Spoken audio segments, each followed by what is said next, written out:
पांडव अथवा धृतराष्ट्र पुत्रों में से जो भी हार जाएंगे वे मृगचर्म धारण कर 12 वर्ष वनवास करेंगे और 1 वर्ष अज्ञातवास में रहेंगे।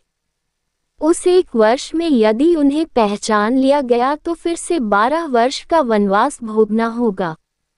भीष्म, विदुर, द्रोण आदि के रोकने पर भी द्युत क्रीड़ा हुई जिसमें पांडव हार गए, छली शकुनी जीत गया। वनगमन से पूर्व पांडवों ने शपथ ली कि वे समस्त शत्रुओं का नाश करके ही चैन की सांस लेंगे।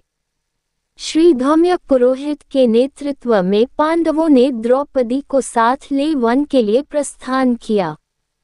श्री धौम्य साम मंत्रों का गान करते हुए आगे की ओर बढ़े। वे कहकर गए थे कि युद्ध में कौरवों के मारे जाने पर उनके पुरोहित भी इसी प्रकार साम गान करेंगे। युधिष्ठिर ने अपना मुंह ढका हुआ था। वे अपने क्रोध नेत्रों से देखकर किसी को भस्म नहीं करना चाहते थे।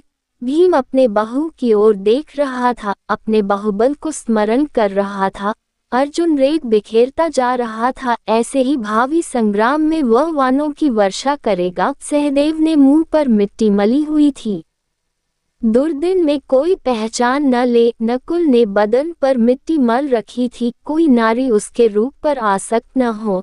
द्रौपदी ने बाल खोले हुए थे, उन्हीं से मुंह ढककर विलाप कर रही थी। जिस अन्याय से उसकी वह दशा हुई थी, 14 वर्ष बाद उसके परिणाम स्वरूप शत्रु नारियों की भी वही दशा होगी। वे अपने सगे संबंधियों को तिलांजलि देंगी। वनवास के 12वें वर्ष के पूरे होने पर पांडवों ने अब अपने अज्ञातवास के लिए मत्स्य देश के राजा विराट के यहाँ रहने की योजना बनाई।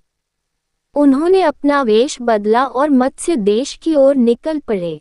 मार्ग के एक भयानक वन के भीतर के एक शमशान में उन्होंने अपने अस्त्र शस्त्रों को छुपा कर रख दिया और उनके ऊपर मनुष्यों के मृत शवों तथा हड्डियों को रख दिया जिससे कि भय के कारण कोई वहां न आ पाए।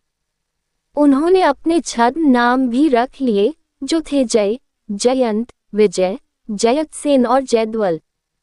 किंतु ये नाम केवल मार्ग के लिए थे। मत्स्य देश में वे इन नामों को बदलकर दूसरे नाम रखने वाले थे। राजा विराट के दरबार में पहुंचकर युधिष्ठिर ने कहा, हे राजन, मैं व्याघ्रपाद गोत्र में उत्पन्न हुआ हूं तथा मेरा नाम कंक है। मैं द्यूत विद्या में निपुण हूं। आपके पास आपकी सेवा करने की कामना लेकर उपस्थित हुआ हूं। विराट बोले, कंक, तुम दर्शनीय पुरुष प्रतीत होते हो।